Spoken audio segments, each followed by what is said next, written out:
Who was this poor Jewish man? We shall never know. His Lithuanian murderers didn't just take his life, they also took his name and his voice. This film will be his voice.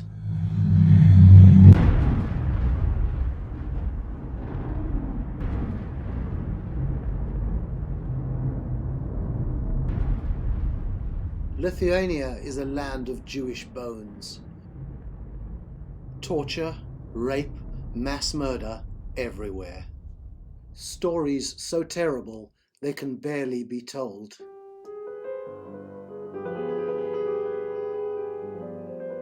These are the Jews of Plunga.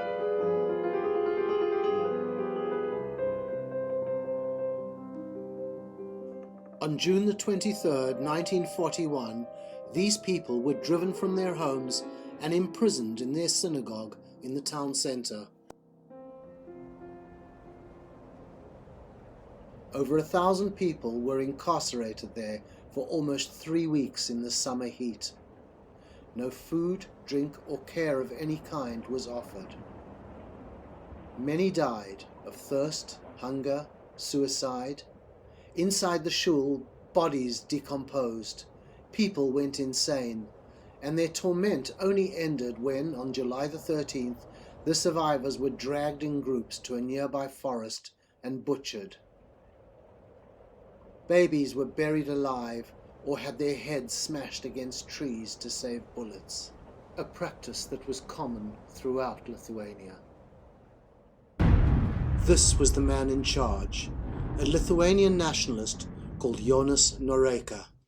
This is where he lived during the slaughter, in a stolen Jewish house right opposite the synagogue. This is the booklet he wrote, Lithuania's own little Mein Kampf, demanding the elimination of Lithuania's Jews. These are his signed orders for the imprisonment and transportation of the Jews. This is a man who murdered 14,500 Jews, who led an empire of robbery, humiliation, torture, mass rape, especially of the very young, and cruelty almost beyond human imagination, and today he is a public hero in Lithuania. What would this man at the side of the pit say? He would say that this is unacceptable, an insult to the Jewish people. And he would demand that surviving Litvaks, one of the most talented communities the earth has known, respond to this enduring, mystifying, and dehumanizing insult. It is time to tell the truth. The truth about Jonas Noreika, the truth about the depravity of the killings and the overwhelming voluntary participation of thousands of Lithuanians, and the truth about Lithuania's government, the world leader in manufacturing Holocaust lies and defending Holocaust mass murderers.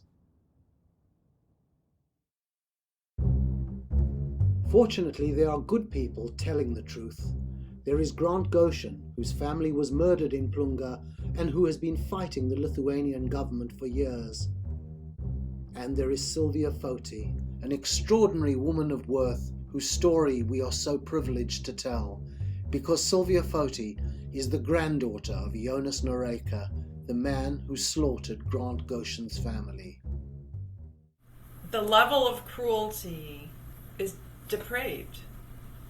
Essentially the darkest, most sadistic side of humanity possible.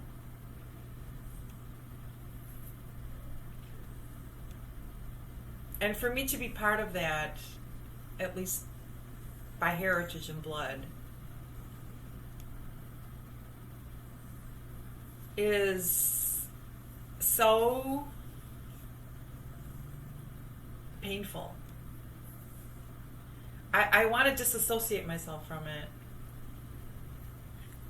And the only way to overcome it for any Lithuanian is to accept this truth and finally come out with it and face it.